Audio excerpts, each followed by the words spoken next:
Buenas, otra vez estoy aquí. ¿Qué? ¿Pensaron que solo iba a subir un video? Nah, de todas maneras yo no tengo vida social. Pero bueno, de eso vamos a hablar al final del video. En cuanto a lo del inicio, hoy vamos a hablar de... Hoy vamos a hablar otra vez del método de aprendizaje de Cristian Caballero en su libro Introducción a la música. Así que hoy veremos sobre qué es el arte. Y otra cosa que me he dado cuenta es que muchos me han estado comentando en mis videos que, Nashista, ¿por qué estás hablando de arte si ni siquiera has explicado qué es el arte? Y no se preocupen, en este video lo explicaremos. Entonces, pues, vamos allá. Así que bueno, empecemos con esto.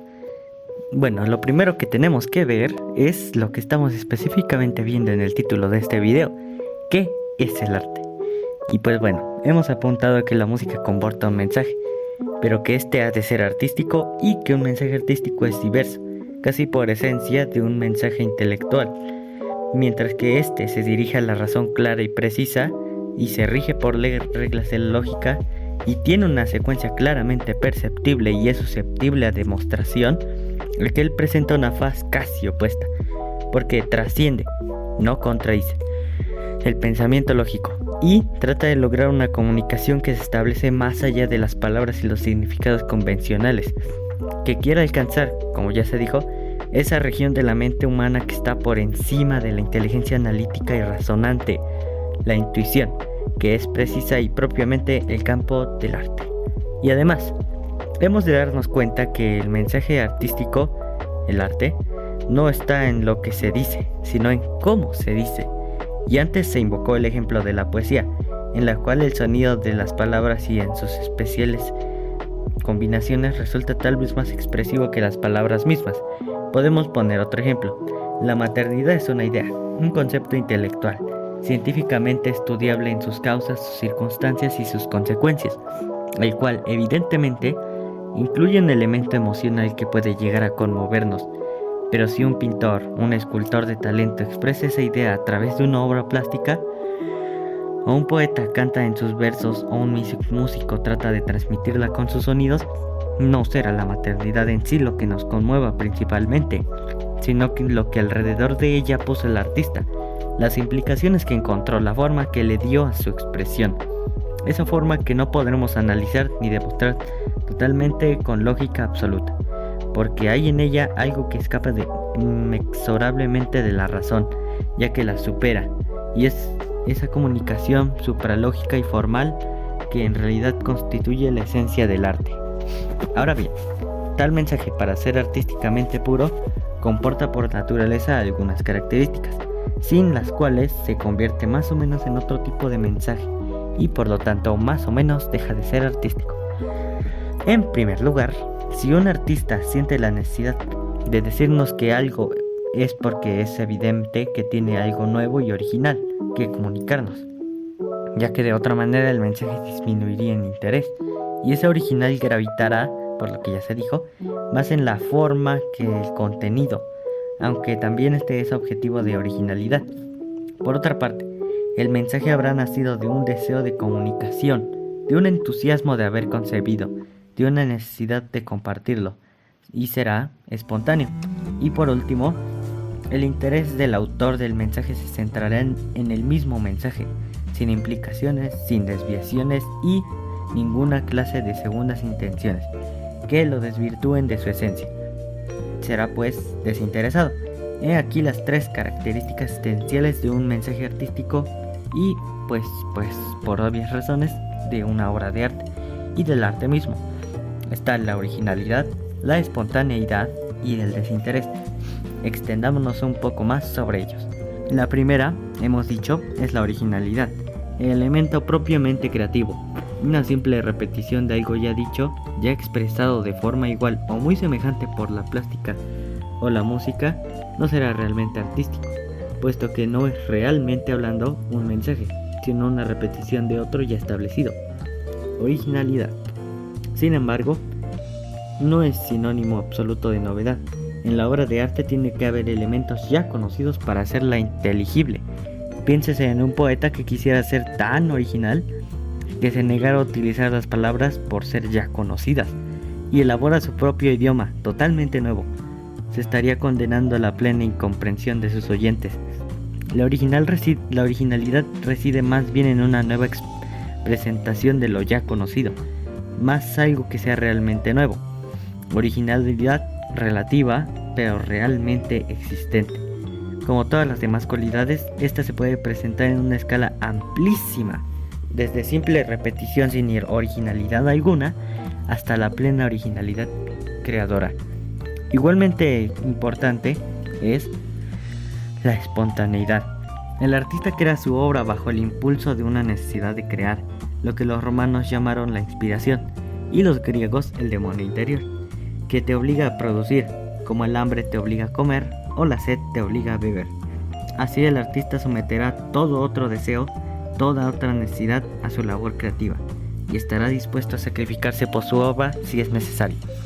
El caso opuesto es el del creador, que se pone al trabajo forzado, desde afuera, sin perseguir en realidad una creación viva e impulsiva, sino que crea relativamente para cumplir tal o cual compromiso que no se siente, ni surge de una conciencia estética.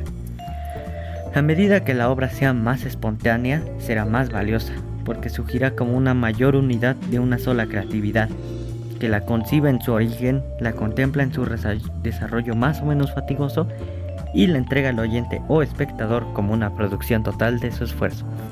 Cuando la obra es encargada, su espontaneidad disminuye y puede llegar hasta perderse cuando el autor hace lo que quien le encargó quiere, aun en contra de su propia convicción. Como sería un pintor a quien le fuera pedido un retrato y pusiera en él lo que el retratado pide y no lo que él mismo ve en su modelo. Y por último, y muy relacionada con la anterior, la cualidad de desinterés. No se trata naturalmente de una falta de interés por la obra que se realiza, lo cual estaría en contradicción con la espontaneidad, sino un real desinterés por él respecto a las consecuencias no estéticas de la creación. El autor que trabaja para obtener una mayor gloria o una mejor paga y sacrifica a estas consideraciones lo que su originalidad y espontaneidad le dictan, quien escribe para el público y no para satisfacer su auténtica necesidad creativa, se aleja de la cumbre de la calidad artística. Ciertamente que todo trabajador tiene derecho a su salario y que el artista es un trabajador, pero si quiere conservar su altura excelsa, deberá poner por delante la satisfacción de su creatividad, aunque ello comprometa un obstáculo o un retraso para el reconocimiento de su mérito, o un detrimento en el provecho material obtenido. En el caso del compositor, creador musical, y aún más en el del intérprete, ejecutante de la obra del compositor, esta consideración es especialmente dolorosa. Un artista plástico puede dejar su obra desconocida cuando muere, pero es seguro que la permanencia de ella en el tiempo, la existencia material de su edificio, su escultura o su pintura, le proporcionará tarde o temprano el reconocimiento de sus méritos, puesto que son inmediatamente perceptibles. Pero un compositor que necesita para la existencia concreta de su creación la colaboración con un intérprete que ponga al alcance de la percepción al público de su obra, y este intérprete mismo, que solo puede actuar durante su vida en un auditorio, está en otras circunstancias. Si después de su propia desaparición no hay quien tome sus obras, en el caso del compositor o del intérprete, si no hay quien recuerde su calidad artística, su obra permanecerá muerta y desconocida.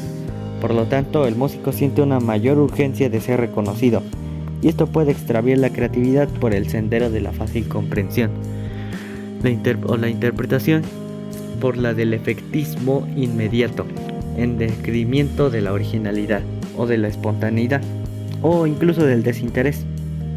Ciertamente que la grabación electromagnética, en cualquiera de sus modalidades, da cierta permanencia a la obra musical, pero tratándose de una industria en la mayoría de ocasiones, la tentación le da gusto inmediato al empresario o productor y a través de ello al público grueso y subsiste, y tal vez se agrava. Es importante hacer notar que las tres cualidades mencionadas son por naturaleza individuales, El arte es un mensaje que un individuo lanza libremente en busca de quien lo comprenda, y mientras más individual y más elevado sea, más alcanzará las características del arte puro. Mientras con más perfección se den las tres cualidades, más auténticamente artística será la obra, pero a medida que una o varias de ellas decrezcan, decrecerá en grado semejante el mérito de la producción. Desde este punto de vista podemos clasificar las obras musicales en tres grandes divisiones. Primero, la música folclórica, expresión espontánea y auténtica de un grupo humano, sea racial, histórico o cultural, pero precisamente su característica de ser expresión de un grupo y no individual la mantiene desprovista de un alto refinamiento creativo, y aunque posee espontaneidad y suficiente originalidad, y aún así un auténtico desinterés, no es capaz de llenar precisamente por su falta de individualidad las necesidades estéticas elevadas. Es de notar, por otra parte, que la música folclórica constituye casi la única raíz válida de toda la música artística, debido a su inherente humanidad, pero no es aún música de alto nivel artístico. La música alta o música culta, indebidamente llamada música clásica, con frecuencia, que hundiendo sus raíces más o menos remotamente en el folclore, constituye un mensaje de individualidad y por lo tanto de originalidad plena, alcanzando una elevación que incluye en mayor o menor grado las tres cualidades señaladas. Y ahora sí, vamos con lo malo, con lo satanás, con lo diabólico. La música comercial, en la cual la original decae, pues busca algo tan bien conocido que puede ser inmediatamente comprendido y gustado sin dificultad por el público, y que probablemente obedece o no a una espontaneidad, ni un desinterés, sino a un propósito económico, sea por promoción directamente comercial, música publicitaria, o como fuente de provecho personal en dinero o popularidad. Esta música es, por esencia, pasajera. Depende mucho más de la moda que de cualquier otra circunstancia para su éxito.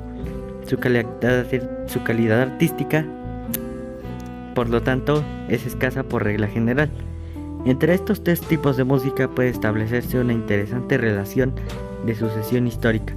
El elemento de la obra musical se hace presente en la música folclórica, que llena necesidades primitivas, elementales y de tipo estético. A partir de esa raíz, el compositor de cepa artística crea una obra que contenga suficientemente las tres características tantas veces mencionadas y produce un valor realmente artístico, que tal vez admira y hasta desafía a sus contemporáneos, llegando acaso a desconcertarlos por su originalidad, pero que poco a poco es comprendida por un grupo cada vez mayor en público.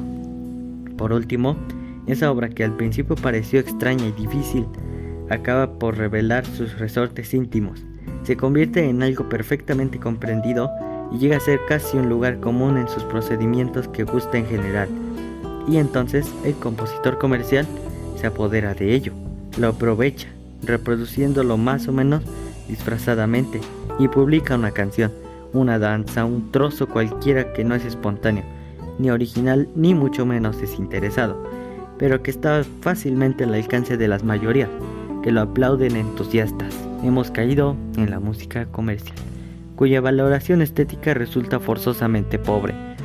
Vale la pena centrar nuestro interés en la producción musical de tipo artístico, aunque su comprensión resulte menos fácil que la de la folclórica o la comercial, pero tampoco podemos perder de vista que el género no da la calidad, eso es muy importante, y que proporcionalmente pueden existir trozos folclóricos y aún comerciales que tengan más valor que una sinfonía o una ópera deficiente, que por alguna causa, y que una cosa es el gusto personal y otra muy distinta es la calidad artística. Cualquiera puede entusiasmarse, y está en su derecho, con un trozo intrascendente, y en cambio quedarse frío ante una obra maestra que no comprenda.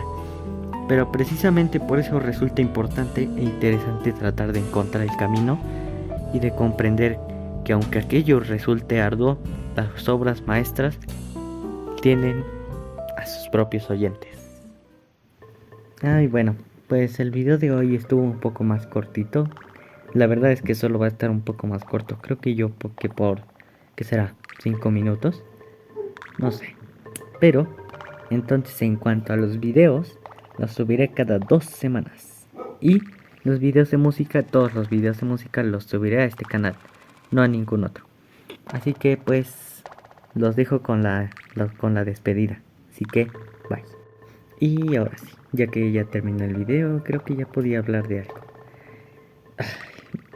No se imaginan cuánto tardo en hacer estos videos. En serio, no se imaginan cuántas diapositivas se tienen que hacer. Si quieren las puedes contar, pero ya ahí tú verás. Pero, para lo que estaba hablando aquí, es que les voy a dar un poco de piedad y solo subiremos un video cada 2 semanas. Puede que a nadie le importe, pero no se pierde la actitud. Así que pues nos vemos hasta dentro de 2 semanas.